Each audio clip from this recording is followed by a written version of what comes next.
Hello बच्चों। तो आप सभी ने अभी तक पीला सोना तो सबने देखा होगा। तो आज की क्लास में हम आपके लिए लेकर आए हैं सफ़ेद सोना। क्या लेकर आए हैं? सफ़ेद सोना, जिसे आप लोग बिल्कुल भी चोरी करने की कोशिश ना करना। इसको हम छुपा कर रख देते हैं। तो बच्चों बता दें आपको कि सफ़ेद सोना किसे कहते हैं। तो ये दिख रहा है पौधा, ये क्या है? कपास, कॉटन। तो इसको क्या कहा जाता है? सफ़ेद सोना कहा जाता है। तो कपास को कहते हैं हम सफ़ेद सोना, जो कि एक खरीफ की फसल है और नकदी फसल है। कैसी क्रॉप है? मतलब तो खरीफ की है और नकदी फसल है।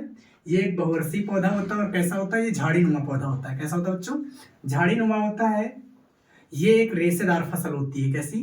रेशेदार फसल होती है, जिसका उपयोग बड़े स्तर पर आज से नहीं, काफी पुराने समय से, सिंधु घाटी सभ्यता के समय से ठीक इसका उत्पादन भारत में किया जाता आ रहा है। जिसका उपयोग बच्चों बड़े स्तर पर वस्त्र उद्योगों में किया जाता है। ये एक प्रकार की खरीफ की और नकदी फसल है, जिसे हम सफेद सोना के नाम से भी जानते हैं।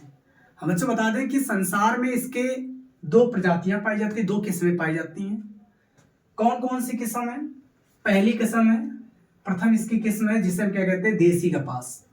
पूरे संसार में इसकी केवल दो ही किस्म पाई जाती हैं। पहली किस्म को क्या कहते हैं? देसी कपास कहा जाता है।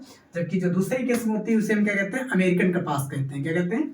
अमेरिकन कपास कहते हैं। इसी का दूसरा नाम होता है, इसे गास्पियम भी कहा जाता है। क्या कहता है? गास्पियम।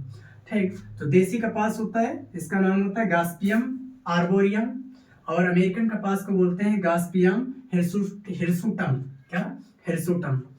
तो बच्चों बता दें कि जो कपास है इसमें उपस्थित क्या होता है? तो इसमें ऐसे पाया जाता है सेलुलोज। क्या पाया जाता है?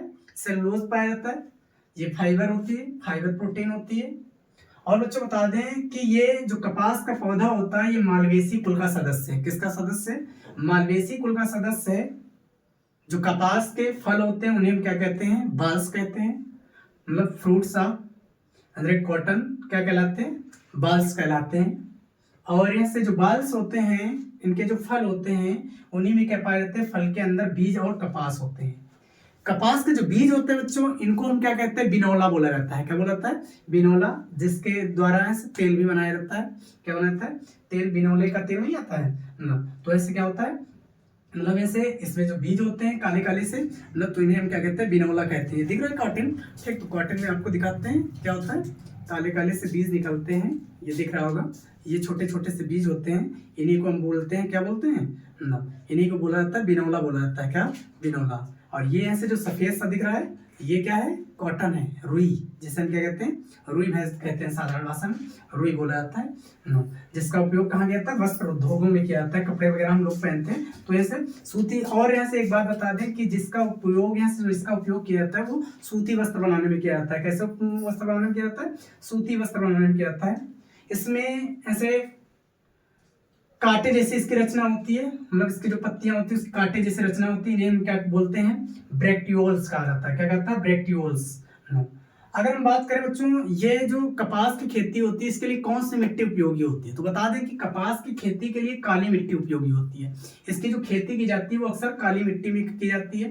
जहां जहां पर, जिन क्षेत्रों में काली मिट्टी पाई जाती है वहां पर कपास की खेती अधिक मात्रा में होती है। जैसे महाराष्ट्र है, गुजरात है, मध्य प्रदेश है, यहाँ पर ऐसे काली मिट्टी काफी ज्यादा मात्रा में ये क्षेत्र होता है। मतलब तो इसलिए ऐसे यहाँ पर इन क्षेत्रों में कपास की खेती की जाती है। बता दें बच्चों कि भारत में सबसे ज्यादा जो कपास का उत्पादन किया जाता है वो किया जाता है गुजरात में। कहाँ किया जाता है? भारत में कपास का सबसे ज्यादा उत्पादन जो होता है वो कहाँ होता है? गुजरात में होता है। कपास जो है ये एक बहुवर्षीय पौधा होता है। तो बच्चों इसी को हम क्या कहते हैं? सफेद सोना कहा जाता है। कपास को क्या कहता है? सफेद सोना। तो बच्चों एक बार फिर से तुमको मिलेंगे एक नेक्स्ट वीडियो में, मजेदार वीडियो के साथ। तब तक के लिए बच्चों धन्यवाद। जय हिंद बच्चों।